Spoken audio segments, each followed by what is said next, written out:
So we're in Singleback wide deep trips out of the Houston Texans playbook here, and this is our second video on this formation. This is kind of a part two to what we built off of before. Let's just come out and stretch. Give me any nickel normal play. Yeah, so this is kind of like built off what we did before, kind of the same formation. That's what I'm trying to say.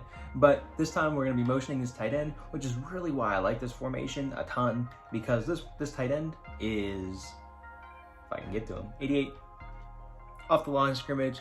So he doesn't have to step off. Another guy has to step on. You can motion this guy back and forth 700 times if you want to. All right, you can see the linebacker following him, which is kind of an indication of man there. Makes you think man too. So, but here, we're gonna start with the stretch. We're gonna be motioning him from left to right, tight end 88. And we're just gonna run the ball. You got your stretch play. And that could have been really good if I was even half decent. That would have been awesome. So the stretch play, let's just get back to it. And one thing before I even get into anything else here, you don't always want to run the stretch to the right? So like you're gonna motion your guy off to the right, and you don't always necessarily just want to run it to the right, because obviously your opponent, if he sees that and he knows it's a run play, he's just gonna guess right, and he's gonna be right every single time. So whenever you flip this play, you can flip it to the left, right, and run it to the left, flip it back to the right. That's always good. But once you motion your tight end, you cannot flip the run. So once I motion this guy, I have the run going to the left, to the left. I just motioned him to the right. I can no longer flip this play any which way, right? I can't flip this to the right. It has to stay to the left. So that is just something to think about. But as you can see, running to the left can be beneficial too if they shift their line out of the way, or maybe they take the user out of the play. You can definitely see where that would be very beneficial. So we can back to the tight end here. Let's just try to run it right at him. Right, and show you it can be a good run both ways. I mean, you had one guy to beat there, but if you have a good running back, I mean, Derrick Henry's going to truck that guy over, right? And then you got one guy to beat, and you have 30 free yards down the field. But this is kind of the ideal situation. No shifts here. We get to the right. Hopefully that tight end can get, he just couldn't quite get up to that second level, but we still get a good, nice 10-yard run out of it. So it can be a good run both ways. So let's get into our pass plays here. First play we're going to focus on is PA fork. Again, we're gonna put him over to the other side.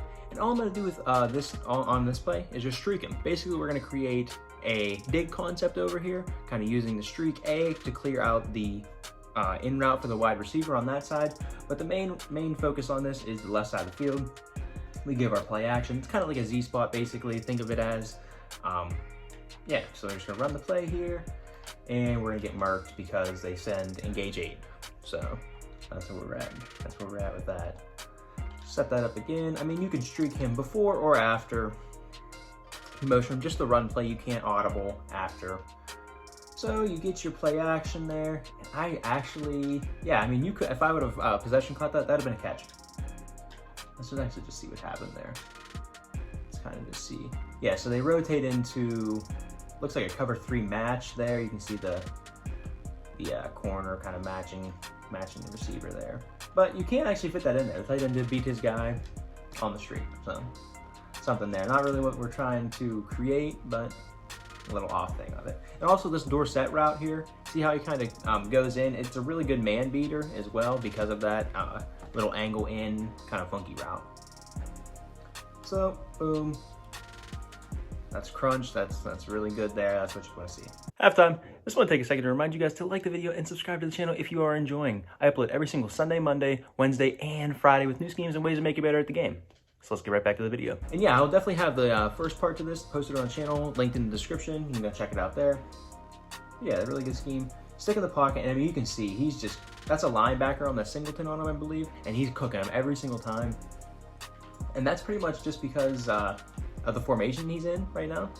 So yeah, but this is a look here where motioning him over is a huge advantage because you're trying to attack the middle of the field. He gives you 2 high safeties. You're trying to push that ball down the middle of the field here. And we actually do just that. A little bit inaccurate, but you can see the whole middle of the field was open. Even off that play action. Very dangerous to run play action against the double A gap, but hey, we do it, man. So that's deep fork there. Pretty simple. Run your Z spot to the left. You pretty much have your dig concept basically with the A tight end and the B receiver there. So let's go to 4 verticals here. And I don't even touch the tight end here. I leave him on that funky route. Gets to a really cool spot on the field. But I do like to put Brandon Cooks on, well, Brandon Cooks in this case, on a slant, on a an in, a drag, something like that coming across the middle of the field. I really like the slant because he kind of clears out the Dorsett route if you get man. So just like we get here. And of course, Dorsett also beat his man there, which is why I leave him on that little bit of an option route there. Let's go back to the 4 verticals. Motion over our tight end. Maybe some pressure coming from over there, so I'm gonna block our running back. No pressure, but he does carry him up the field. And that one, that's 57 played terrible there. You want to take X underneath right there. You don't want to do that, what I just did. But again, they're giving us that too high look. Thinking Dorsett might be able to get in there. See if we can't hit that. Yep. And that just clears it out just enough. Davis Mills doesn't quite have the throw power there to get it, but you get the idea there. Tight end kind of carries them off, kind of carries that safety off. And here, I mean, you just get a good look. Sometimes that will happen too. I mean, if they want to run 0 at you, they want to run cover 0. Sometimes that will happen where, let's just go to the replay and show you, where because this guy is going to be in man coverage with the tight end that we motioned over, right? So we motioned him from left to right, and he did not follow him. So that gives him a free release off the line of scrimmage, easy ball to put in, right? You have to notice that as soon as you go up 0 right here, cover 0, put that ball in there, right? But because we motioned him over, we now have leverage. We now have the leverage of being outside, basically, of him way outside, 10 yards outside of him. So let's just set that up again one time for the one time. And you kind of get this idea with the, so this time he follows. So we're thinking man, clears him out. One of these guys over the middle has to win. Brandon Cooks or your Y route with the option has to win. Absolutely. And the route text 100% will help there. So that's pretty much 4 verticals. You get the idea there. You get the idea with the, well, that was, what in the world was that? You get the idea with the PA fork. You get the idea with the 4 verticals. Really trying to push the ball down the field in this second round here, this part 2, if you will. So the last play we have is PA slide. And PA slide, it's kind of a goofy play, but I really like it because it's so versatile. So first thing you can do is absolutely just leave A on his flat route. And what that is going to do is he's going to get out there so fast. And let's run into him and show you the replay here. He's going to get out there so fast because you motioned him.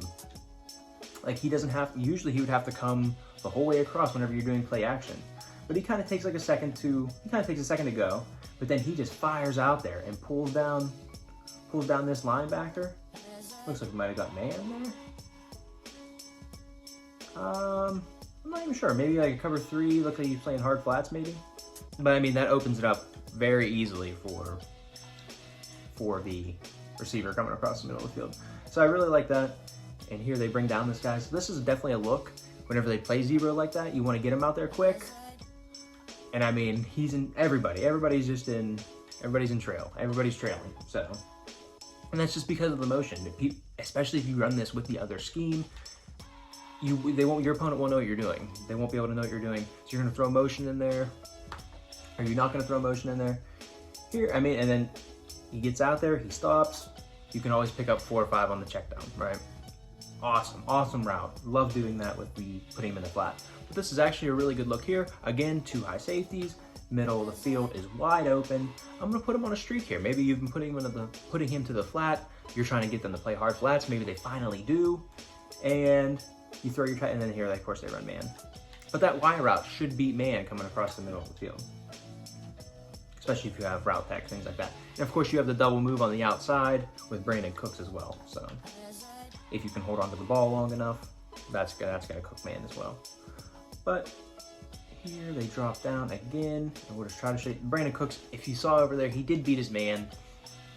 Davis Mills, you just don't get a lot of control over him here.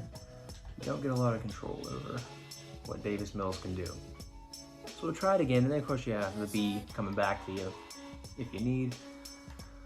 And I was just trying to make it happen to get it to X, show you show you him beating man.